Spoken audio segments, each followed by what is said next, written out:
The traits of a good leader versus a bad leader. A good leader must possess certain traits in order to lead effectively, while not all bad leaders have the opposite traits. It's important to know what makes a good leader so that you can recognize them, but it's also important to know what makes bad leaders so that you can avoid them, and you're able to identify them when they cause trouble in your organization. Please hit like and subscribe to help support this channel. Pathway to leadership is a strong community. If you would like, please share this video so others can learn about leadership. And now let's learn about the difference between good and bad leaders and what distinguishes one from the other. A good leader accepts bad news with confidence. A bad leader ignores negative feedback in favor of keeping their own confidence high. A good leader knows that failure is a part of success, and learning from failures leads to eventual victory. The same can't be said for someone who sweeps their mistakes under the rug and only focuses on their triumphs. A good leader uses every experience as an opportunity to learn and grow. A bad leader dismisses feedback. Too often, leaders misinterpret honest feedback as an attack on their work or themselves as individuals.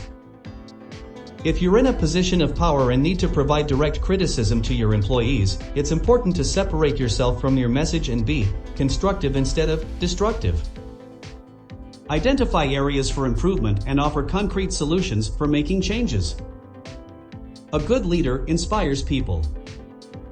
A good leader has to be able to inspire people, because it's not enough for them just to understand their ideas or vision, they need to want them too.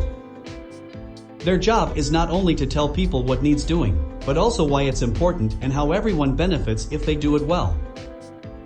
A bad leader takes credit for ideas. The hallmark trait of a bad leader is that they think they have all of the answers, and their employees are simply there to execute them.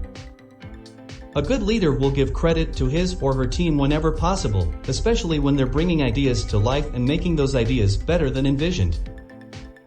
A good leader knows that he or she can only be as good as their team members.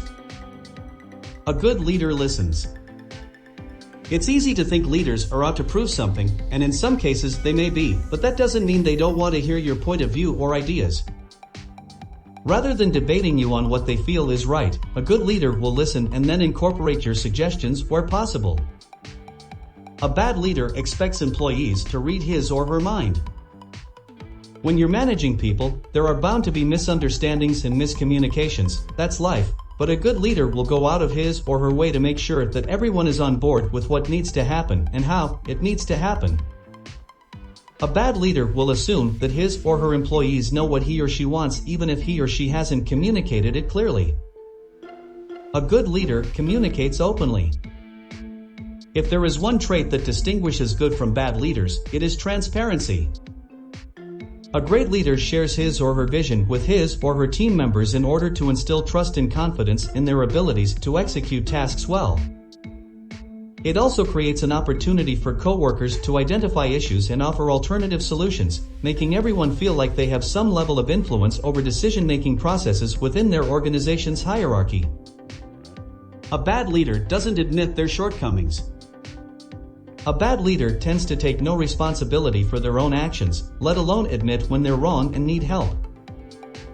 If he or she messes up, it's someone else's fault, or just the way things are done around here. A good leader knows that good leadership isn't about being perfect all the time, but taking accountability for mistakes and fixing them where necessary.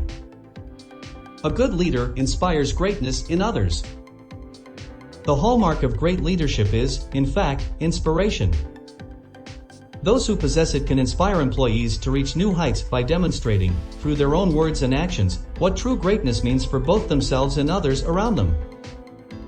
They understand that there's no better way to create positive change than by motivating those around them and showing them what's possible when we all work together toward a common goal.